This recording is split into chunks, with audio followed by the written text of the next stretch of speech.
is what the WNBA standings look like right now. 7 of the top 8 teams have clinched their playoff appearance. Number 8 is still very much up for grabs. The teams that you see 8 through 11 could all end up in that final spot.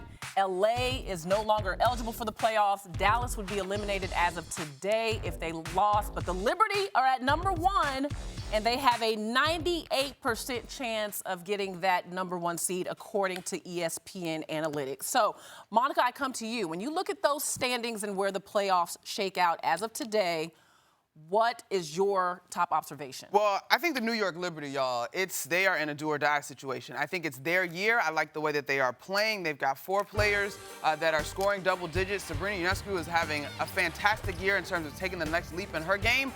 And frankly, due to contracts, if they don't get it done this year, I'm not sure how that's going to go as you look forward in terms of the future of this organization. But I gotta say, if I got my green pen with purple ink in it, the team that I would circle in this standings, though, I see it. the Minnesota Lynx. Yes. I don't know that they've gotten the respect that they deserve. Nafisa Collier is having a tremendous year as the catalyst. And when you look at the top 4 teams in the standings, Minnesota is the team that gets the most production out of their bench in terms of rebounding, shooting percentage, and scoring. Now, Minnesota only returned 5 players from last year, but Cheryl Reeve made some great moves. Number 1, she signed Alana Smith.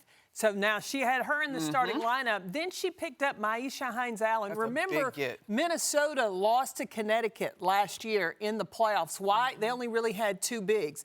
In order to win a championship, you got to be able to rebound. And I think that those 2 players gives them a 4-post rotation. I think that makes Minnesota a very, very dangerous team. Well, what's going to be a lot of fun to watch down the stretch is the Lynx could finish as high as 1, which I already told you about the Liberty's chance of clinching that seed. They could finish as low as 5th. So there will be no resting.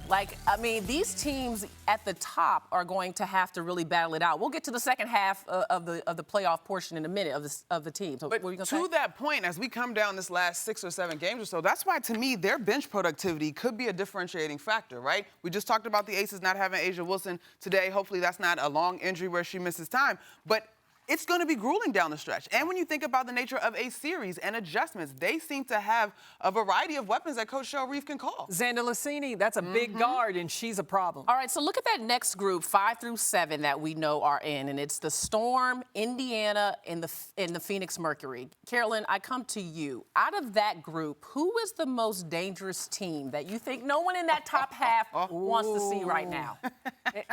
In the bottom half, I think that Indiana is a problem. Yeah. And the way that they are playing as of late, when you look at the numbers of what Caitlin Clark has done, her improvement and how she has adjusted to the speed of the game, and her players have gotten used to playing with her. She knows how to lay it out on a dime. Her court vision is impeccable, and now her teammates are ready to catch the ball. They trust she's going to get it where it needs to be. But y'all, the favorite part of my game from Caitlin Clark is this behind-the-back pass. Come on now. I love it. I love it. And that wasn't just one time. She does that on a frequent and drops it right there. Perfect to Aaliyah Boston. So let me just sprinkle in, because you mentioned AB. 2 of those highlights, I believe, were a Clark-Boston connection. Those 2 have been the second best scoring duo in the league behind A'ja Wilson and Jackie Young. It has been so incredibly efficient. The last time we were all together for the show, we talked so much about their pick and roll together. But to me, the numbers bear it out. They've been on terrific tear since the All-Star break. But it also looks like they're playing with joy. They are gelling and having fun. Kelsey Mitchell, 25 points a game in August, had 25 in her game in September. You better watch out for her. And Lexi Hall in the starting lineup. That's a defender they need. So fun to watch right now. So I think we all agree the Indiana Fever are dangerous.